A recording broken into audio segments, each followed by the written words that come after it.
이르시되 너희를 위로하는 자는 나 곧 나이니라. 너는 어떠한 자이기에 죽을 사람을 두려워하며 풀같이 들 사람의 아들을 두려워하느냐. 하늘을 펴고 땅의 기초를 정하고 너를 지은 자 여호와를 어찌하여 잊어버렸느냐. 너를 멸하려고 준비하는 저 학대자의 분노를 어찌하여 항상 종일 두려워하느냐. 학대자의 분노가 어디 있느냐. 결박된 포로가 속히 놓일 것이니 죽지도 아니할 것이요 구덩이로 내려가지도 아니할 것이며 그의 양식이 부족하지도 아니하리라. 나는 내 하나님 여호와라. 바다를 휘저어서 다시 할게요. 여기 나는 내 하나님 여호와라. 바다를 휘저어서 그 물결을 뒤흔들게 하는 자이니 그의 이름은 만군의 여호와니라. 내가 내 말을 내 입에 두고 내 손 그늘로 너를 덮었나니 이는 내가 하늘을 펴며 땅의 기초를 정하며 시온에게 이르기를 너는 내 백성이라 말하기 위함이니라. 할렐루야. 뉴욕에 브랜든과 캔디스라는 아주 유명한 부부가 있었습니다. 원래 이제 2024년도에 결혼한 지 15년 되었고 두 부부가 다 42살로 동갑내기 부부인데 이 부부가 너무 유명한데 어떤 걸로 유명하냐? 완벽한 가정으로 유명했다. 부족함이 없고 완벽한 가정. 자랄 때도 그늘 없이 부족함이 없이 자란 두 사람이 어렸을 때부터 잘 알고 지내서 사랑에 빠지고 또 결혼도 했고 결혼할 때도 부족함이 없이 결혼했고 또 자녀도 딸을 둘을 낳고 너무너무 행복하게 살고 너무너무 부유하고 화려하게 살던 가정으로 유명했다라는 거예요. 다들 그래서 저 가정처럼 살고 싶다. 또 저 사람들처럼 자녀 기르고 싶다. 다 그렇게 생각을 할 정도로 너무너무 누가 봐도 완벽한 가정이었다라는 것입니다. 그래서 이 부부가 사실은 집안들이 다들 부유해서 어릴 때 이 부모님들이 각각 햄튼 바닷가에 있는 별장이 있었다는 거예요. 저는 잘 몰랐는데 햄튼이 그렇게 부자 동네라 그러더라고요. 거기에 별장이 있을 정도 어마어마한 부자라고 그러는데 어렸을 때 이 별장이 붙어 있으니까 어렸을 때부터 친구처럼 친하게 지내고 어렸을 때부터 다 아는 거예요. 서로의 집안끼리도 잘 알고 서로에 대해서도 너무 잘 알고 서로 사춘기도 다 보고 너무 친하게 지냈다가 자라서 이제 사랑에 빠지게 되고 20대에 결혼을 하게 되었다라는 거예요.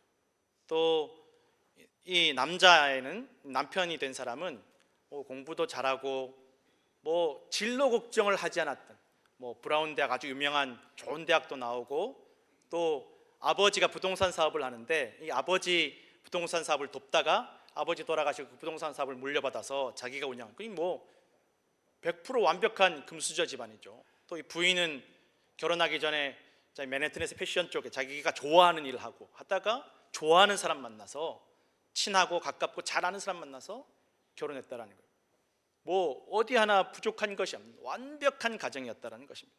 이 부인은 결혼하면서 굳이 내가 이게 일하지 않아도 되니까 남편 사업 잘 되고 돈 잘 버니까 집안에서 그냥 나는 현모양처로 지내야 되겠다.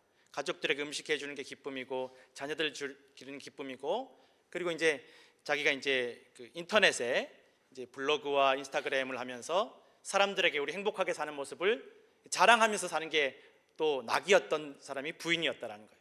우리 이렇게 삽니다. 우리 이렇게 행복하게 살고 이렇게 좋은 데서 살고 이렇게 너무너무 좋게 살아갑니다라는 것을 돈 벌려고 하는 게 아니라 어떤 광고도 받지 않고 돈도 받지 않고 후원도 받지 않으면서 그냥 보여주고 싶어서 이렇게 자랑했던 커플이 얼마나 유명한지 이 부인이 운영하는 이 인터넷 그 블로그와 인스타그램을 매번 보는 구독자나 팔로워가 8만 명이에요. 8만 명. 8만 명이 매일 이 사람들의 일상을 보면서 부러워하기도 하고 질투하기도 하고 궁금해하기도 하고 어떻게 하면 저렇게 잘 살 수 있을까? 저렇게 행복하게 살 수 있을까? 그렇게 했고 이 부인은 하여간 어쨌든 간에 사람들에게 더 좋은 모습 보여주려고 이제 결혼하면서 신혼집을 저는 잘 모르지만 맨하튼 남부 쪽에 트로이베카라는 지역이 있대요. 하여간 좋은 지역인데 거기 펜트하우스를 이제 신혼집으로 하고 또 결혼하면서 또 거기만 집을 얻은 게 아니라 햄튼에 자기 부모님 별장 말고 또 이 가족의 별장을 따로 구할 정도로 아주 부족함이 없는, 또 여름마다 이 가족들이 유럽으로 여행 가고 또 전용기를 타고 다니고 또 13억짜리 요트를 타고 다니고 또 이것들 다 이제 사람들에게 자랑하는 거예요. 너무 완벽한 가정으로 자랑을 하는 것입니다. 집에는 개인 요리사도 있고 유모도 있고 가정부도 있고 운전사도 있고, 부인이 물론 집안일만 하지만 사실 집안일에 본인이 힘들게 일할 필요가 없는, 사람들이 다 너무너무 부러워하고 질투하는 거예요. 어떻게 나중에 우리가, 나 때는 안 됐지만 우리 자식들은 좀 저렇게 살았으면 좋겠다, 저런 가정이 이루었으면 좋겠다, 완벽한 가정이다. 나중에 이제 밝혀진 것에 의하면 사실은 너무너무 어려운 상황이었다라는 거예요. 결혼한 지 7년 만인 2009년도에 결혼하고 2016년도쯤에 시아버지가 돌아가시면서 남편에게 이제 자기 사업을 다 물려줬는데, 남편이 막상 이 아버지가 운영하던 부동산 사업을 물려받고 또 보니까 빚더미였다라는 거예요. 너무 어려운 형편이었다라는 거예요. 심지어는 아들과 같이 동업을 하고 있었는데 아들이 그 상황을 전혀 몰랐다라는 거예요. 아버지가 아들에게 말하지 않았는 거예요. 심지어 거기다가 아들의 서명까지 위조해서 대출을 받았다라는 거예요. 그게 감당이 안 되는 거예요. 아버지가 아들한테 말하지 않았어요. 왜 말하지 않았는지 곰곰이 생각해 보니까 속이려고 그런 게 아니라 어차피 언젠가 밝혀질 텐데 어떻게든 내 자식한테 약한 모습 안 보이려고, 좋은 모습만 보이려고, 아버지가 어려운 것 말하지 않으려고, 그러다 보니까 아들도 몰랐다라는 거예요. 막상 세상 떠나고 나서 알았다라는 거예요. 아들이 너무 힘들지만 또 아들은 또 아들 나름대로 이런 상황을 부인에게 말하지 못했어요. 이렇게 내가 사업하는 게 이렇게 어렵다, 이게 부인을 속이려고 속인 게 아니라 말해봐야 걱정만 하고 말해봐야 큰 도움도 되지 않을 것 같고, 어쨌든 내가 약한 모습, 어려운 모습, 내 가족들에게 짐이 되지 않기 위해서 말하지 않았다라는 거예요. 절대 말하지 않았다라는 거예요. 부인은 까맣게 몰랐대요. 몇 년을 그렇게 고생하고 힘들면서도 말을 안 했다라는 거예요. 부인은 전혀 몰랐다라는 거예요. 남편이 힘들 때 이 부인이 이제 언론과 인터뷰를 했는데 너무 행복하다고, 자기는 남편 사업도 너무 잘 돼서 자기는 집안에서 일만 하고 가족들 돌보고 가족들을 위해서 음식하는 게 너무 감사하고 기쁘고 행복하게 살고 있다라고. 그때도 남편은 너무 힘들었는데 말하지 않았다라는 거예요. 부인 걱정할까 봐, 아이들 걱정할까 봐, 또 약한 모습, 어려운 것 알게 될까 봐 말하지 않았다라는 것입니다. 이제 코로나가 되면서 더 어려워졌는데 끝까지 말하지 않으려고 했다라는 거예요. 그래서 코로나가 되고 어려워지니까 아까 말했던 맨하튼 남부 쪽에 있는 그 펜트하우스를 팔았어요. 그럼 보통은 사람들이 어려워서 팔았으면 이걸로 빚을 갚으면 좋았을 텐데 이걸로 더 좋은 집에 세를 들어가는 거예요. 더 좋은 집에. 빚은 갚지 않고. 그러니 어떻게 되겠습니까? 더 어려워지는 거예요. 점점 더 어려워지는 거예요. 가구도 막 8만 불씩 주고 렌트를 하고 매달 이 가구 유지하는 비용만 10,000 불씩 들어갔다라는 거예요.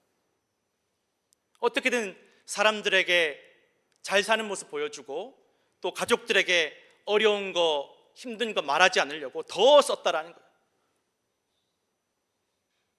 그때도 이 부인은 몰랐대요. 그리고 작년에 이제 가까운 친구들이 눈치를 채기 시작한 거예요. 얘 어렵구나. 그래서 모여서 가까운 친구 한 3명이 모여서 너 어려운 거 알게 됐는데 어떻게 도와줄까 물어보니까 내가 저 브루클린에 이렇게 큰 부동산 개발 프로젝트가 있는데 내가 이제 그 땅을 사놨으니까 이거 개발만 잘 되면 모든 문제 다 해결된다. 그러니 투자만 좀 해달라. 그래서 15년 지기 아주 친한 친구는 100만 불을 투자해주고 나머지 2명은 50만 불씩 해서 200만 불을 친구들이 투자를 해주고 도와줬다라는 거예요. 이 100만 불 투자한 15년 지기 친구가 궁금하잖아요. 잘 되고 있는지 궁금하니까 인터넷에 찾아봤더니 이 프로젝트가 잘 되고 있는지 찾아보니까 그런 프로젝트가 없는 거예요. 없어요. 그 땅도 이 친구 소유가 아니라 한 달 전 딴 사람이 이미 사갔다라는 거예요. 이 친구들이 충격을 먹고 이 친구 관계가 다 깨어진 거예요. 친구들이 투자한 돈 어디 갔는지 물어보니까 다 자기가 당장 급한 돈 메꾸느라고 다 썼다라는 거예요. 그래서 이 친구 중에 한 명이 야, 너 그렇게 자꾸 혼자 그렇게 하지 말고 부인하고 좀 얘기해서 부인 집안도 가난하지 않지 않냐, 같이 의논해서 좀 어려움을 같이 헤쳐나가라, 그렇게 얘기했는데 남편이 거절해. 나 우리 가족들에게, 내 부인, 내 사랑하는 아내에게 그런 힘든 얘기, 약한 얘기 못한다. 그래서 이 친구가 지난 5월에 2024년 5월에 부인한테 직접 전화를 해가지고 당신 남편 지금 파산했다고, 남편 어려운 거 좀 알고 같이 좀 도와서 이 어려움을 헤쳐나가라고 이야기를 했는데, 이 부인이 충격을 먹은 거예요. 충격 먹고 남편을 불러다가 뭐가 문제냐고, 빨리 그 재정 서류 가져와라, 문제 원인을 분석해서 빨리 해야지, 도대체 어디서부터 잘못됐냐고, 왜 말 안 했냐고, 이게 막 따지니까 남편이 또 덜컥 겁이 나니까 변호사랑 미리 말을 잘 맞춰서 부인을 안심시켰다. 괜찮다고, 아무 문제 없다고, 괜찮을 거라고. 그러니까 속이려고 속였다기보다는 사랑하는 부인과 가족들에게 상처 주고 싶지 않고 실망감 주지 않고 좋은 모습만 보여주고 싶으니까 자꾸만 감추게 되더라는 거예요. 부인은 또 그걸 또 믿었어요. 믿고 이제 올 여름에도 우리 해마다 가던 거니까 유럽으로 가족여행 가자. 남편이 이번에는 내가 좀 사업 때문에 못 가니까, 중요한 프로젝트가 있어서 못 가니까 딸 둘이랑 셋이서 갔다 오라고, 내가 다 예약해두었고 다 결제해두었으니 걱정하지 말고 갔다 오라고. 부인이 또 그 말을 철석같이 믿고 유럽으로 여행을 갔어요. 남편이 도착하자마자 전화가 오기를, 잘 되고 있다고, 잘 되고 있다, 걱정하지 말고 여행 즐기다 오라고. 그런데 남편이 예약해두었다는 호텔에 가니까 결제가 안 되어 있고 이 카드가 다 정지되어 있는 거예요. 너무 이상해서 연락을 하는데 남편에게 연락이 닿지 않고 경찰이 연락이 온 거예요. 당신 남편 지금 혼수 상태라고, 빨리 돌아오라고. 알고 봤더니 돌아왔는데 자기 고급 승용차 안에서 스스로 생명을 끊었다라는 거예요. 그래, 그 고급 승용차 안에 가족들이 다 환하게 같이 찍은 사진이 있다라는 거예요. 웃으면서. 그걸 지키려고 그렇게 애를 썼더라는 것입니다. 그리고 남편이 부인에게 남긴 편지가 있는데, 편지를 보니까 미안하다고, 내가 어려운 거 다 말하지 못했다고, 근데 나도 너무 혼자 이 짐을 짊어지는 게 너무 어려워서 내가 사실 한 10년째 우울증을 앓고 있었다고. 부인은 몰랐던 거예요. 그리고 내가 선택할 수 있는 길이 없어서 내가 이제 이런 선택을 할 수밖에 없었는데, 내가 죽으면 사망보험금이 한 200만 불 정도 나오는 걸로 알고 있고 그걸로 빚을 갚으라고 그렇게 유서를 남겼는데, 이 보험금이 200만 불 나왔지만 빚의 반도 갚지 못했더라. 그래서 이 부인이 모든 자기가 남들에게 자랑하던 인터넷 다 접고 뉴욕도 떠날 수밖에 없었다라는 거예요. 남들이 다 부러워하는 인생을 살고 남들이 부러워하는 생활, 심지어 가족 간에도 서로 좋은 모습만 보여주려고 최선을 다했는데, 사랑하지 않아서가 아니라 너무 사랑해서 힘든 거 남겨주기 싫어서 최선을 다했는데, 정작 어려운 일이 생겼을 때, 힘든 일이 생겼을 때 도움을 주고받거나 위로를 주고받지 못했다라는 것입니다. 정말 이 어려운 걸 털어놓고 같이 위로해 주거나 위로받거나 하지를 못했다라는 것입니다. 그럴 사람이 없었다라는 것입니다.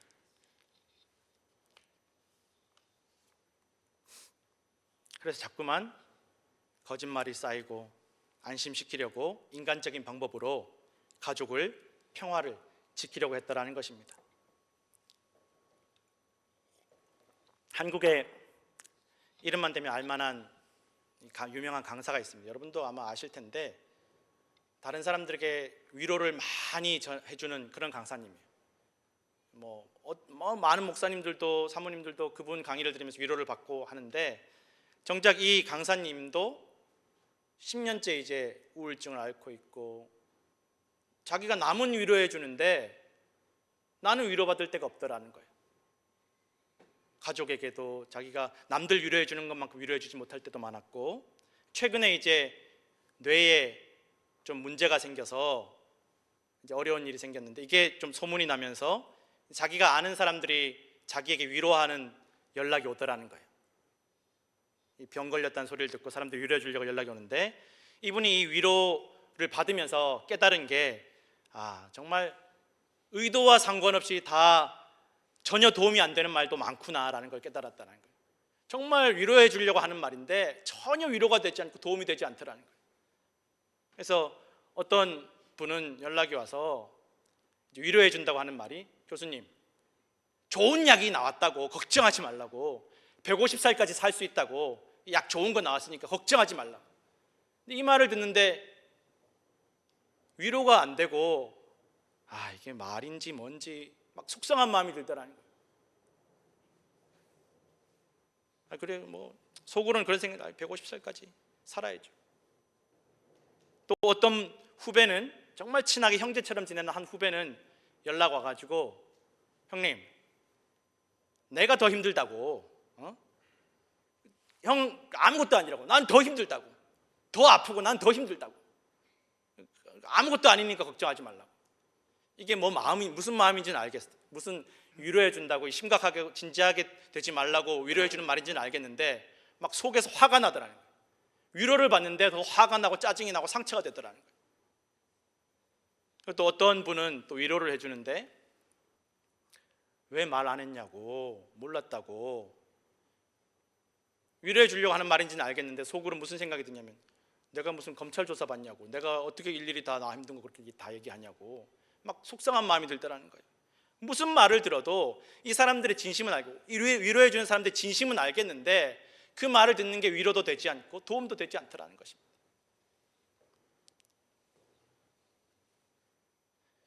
저도 이 이야기를 듣고 말씀을 준비하며 저도 제 자신을 한번 돌아봤는데, 저도 누군가를 위로할 때 항상 이런 말들을 했었고, 이 이상 어떤 말들을 해줘야 될지 잘 모를 때가 많았다라는 것입니다. 성도 여러분, 우리가 어려움을 만났을 때 누구에게 우리의 속을 털어놓고 무슨 위로를 받을 수가 있겠습니까? 내 가까운 사람들, 내가 사랑하는 내 가족들이 어려울 때 내가 위로가 되고 도움이 될 수가 있겠습니까?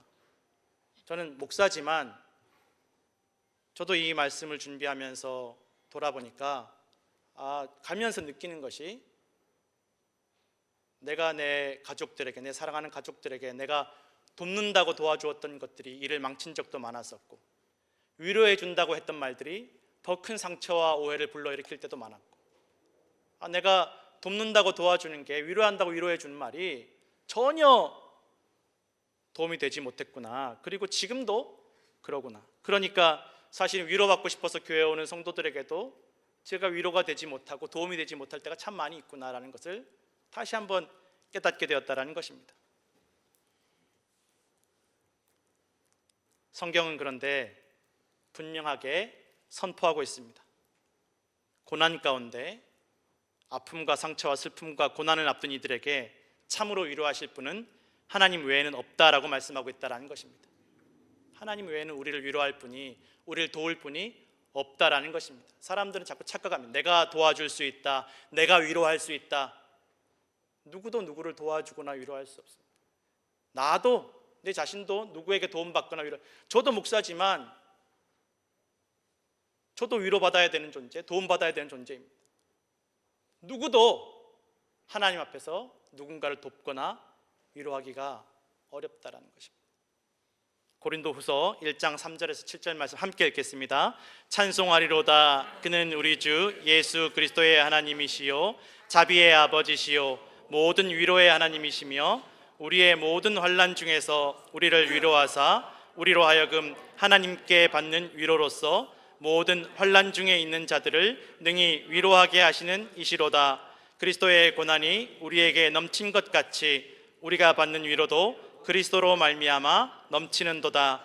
우리가 환난 당하는 것도 너희가 위로와 구원을 받게 하려는 것이요, 우리가 위로를 받는 것도 너희가 위로를 받게 하려는 것이니, 이 위로가 너희 속에 역사하여 우리가 받는 것 같은 고난을 너희도 견디게 하느니라. 너희를 위한 우리의 소망이 견고함은 너희가 고난에 참여하는 자가 된 것 같이 위로에도 그러할 줄을 알미라. 아멘. 하나님께서 우리를 위로하시고 예수 그리스도를 통해서 위로하시고 도우시는 줄로 믿으시기 바랍니다. 우리의 고난 가운데 우리를 위로하시는 하나님께서는 우리가 고난 가운데 받은 하나님의 위로로 또한 다른 고난당하는 이들을 위로하시기를 원하신다라는 것입니다. 내가 위로하는 게 아니라 내가 하나님께 받은 그 위로를 전하기를 원하신다라는 것입니다. 오늘 우리가 읽은 성경에서 하나님께서는 어떤 사람도 두려워하지 말라라고 말씀하십니다. 사실 사람들이 사람을 두려워하는 것이 막 위협하고 무서워서만 두려워하는 것이 아니라 아까 우리가 말씀드렸던 그 부부처럼 저 사람들에게 내가 어떻게 보일까? 내 가족들이 상처받거나 실망하지 않을까? 내가 어떤 모습으로 비칠까? 이것도 두렵다라는 것, 이것도 두려움이라는 것입니다. 그러나 오늘 성경은 결국은 다 지나가게 될 풀과 같이 시들어버릴 인생들을 사람을 두려워하지 말라라고 말씀하고 있다라는 것입니다. 오늘 이사야 51장 14절에서 16절 다시 한번 같이 읽겠습니다. 결박된 포로가 속히 놓일 것이니 죽지도 아니할 것이요 구덩이로 내려가지도 아니할 것이며 그의 양식이 부족하지도 아니하리라. 나는 내 하나님 여호와라. 바다를 휘저어서 그 물결을 뒤흔들게 하는 자이니 그의 이름은 만군의 여호와니라. 내가 내 말을 내 입에 두고 내 손그늘로 너를 덮었나니 이는 내가 하늘을 펴며 땅의 기초를 정하며 시온에게 이르기를 너는 내 백성이라 말하기 위함이니라. 아멘. 이 말씀을 주실 때 사실은 우리가 읽었던 이 말씀 전에 보면 이사야 선지자가 이스라엘 백성들에게 바벨론의 포로로 잡혀갈 것, 고난당하고 환난당할 것을 미리 예언하고 있었다라는 것입니다. 너희에게 앞으로 고난이 닥칠 것이고 포로로 잡혀갈 것이고 결박된 생활을 할 것이다라는 것을 선포했다라는 것. 그 때문에 이 백성들이 막 두려운 거예요. 불안한 거예요. 고통스러운 거예요. 환난이 다가온다니까. 그때 이 이스라엘 백성들에게 하나님께서 이 말씀, 너희가 걱정하지 말라고. 너희가 금방 풀려날 것이고 이 고난 길게 가지 않는다. 금방 풀려날 것이고 죽지도 않을 것이고 하나님께서 너희를 이 절망의 구렁텅이로 떨어뜨리지도 않을 것이고 하나님께서 너희를 내 백성으로, 하나님의 백성으로 그렇게 알게 하기 위함이다라는 것을 말씀하고 계신다라는 것입니다. 사람들이 착각한대요. 일이 잘 되면 계속 잘 될 거라고 착각하고 일이 안 되면 계속 안 될 거라고 착각한다라는 것입니다. 둘 다 착각이라는 거예요. 잘 될 때에도 안 될 수도 있고 안 될 때에도 다시 회복할 날이 있을 거라는 것을 사람들이 인정하지 않는다라는 것입니다. 성도 여러분, 천지 만물과 사람을 창조하시고 모든 것을 움직이시는 창조주 하나님께서 우리의 하나님, 나의 하나님이 되심을 기억하시기 바랍니다. 우리의 모든 갇혀있는 것, 얽매인 것들을 다 풀어주실 줄로 믿으시기 바랍니다. 죄와 사망에서 우리를 자유케 하시고 우리에게 살 길을 열어주실 줄로 믿습니다. 그리고 하나님께서 이 자유와 해방의 복음, 위로의 복음을 우리에게 맡기셨고 우리가 전하고 선포하기를 원하신다라는 것입니다. 하나님께서 도우시고 하나님께서 위로하시고 하나님께서 우리를 자유케 하시고 하나님께서 우리를 살게 하심을 전하게 하신다라는 것입니다. 그것이 우리에게 주어진 사명이다라는 것입니다. 내가 위로하고 내가 도와주는 것이 아니라 하나님께서 도우시고 하나님께서 위로하실 것이라는 것을 전하는 것입니다. 저도 제가 위로해 드리는 것도 아니고 제가 돕는 것도 아니고 제가 하나님의 말씀을 전하면서 제일 먼저 누가 이 말을 듣게 됩니까? 제가 듣게 됩니다. 말하는 사람이 제일 먼저 듣게 되죠. 그래서 저는 이 말씀을 준비하면서 제가 먼저 큰 위로를 받고 은혜를 받았습니다. 내가 나를 돕고 나를 위로하고 내가 누군가를 돕고 위로하는 것이 그게 내 사명이 아니라 하나님께서 나를 위로하시고 하나님께서 나를 도우시는 것을 믿고 하나님께서 도우실 것을 전하는 것이, 하나님께서 위로하시는 것을 전하는 것이 그게 내 사명이구나 라는 것을 다시 한번 생각하게 되었다라는 것입니다. 성도 여러분, 오늘도 하나님께 위로받으시고 하나님께 도우시는 하나님의 백성들 되시기를 간절히 축원합니다. 기도하겠습니다. 하나님 아버지, 감사합니다. 우리의 연약함을 주님께서 아십니다. 주님, 오늘도 주님께 도움받고자, 주님께 위로받고자 주님 앞에 나아왔사오니 우리를 도와주시고 우리를 위로하여 주옵소서. 고난 가운데 우리가 하나님께 받은 그 위로와 도움으로 말미암아 우리도 고난 가운데 있는 하나님의 자녀와 백성들에게 하나님의 위로와 도우심을 전하여 그들이 그 고난을 잘 견디며 이겨내게 하여 주시옵소서. 감사드리며 예수님 이름으로 간절히 기도드렸습니다. 아멘.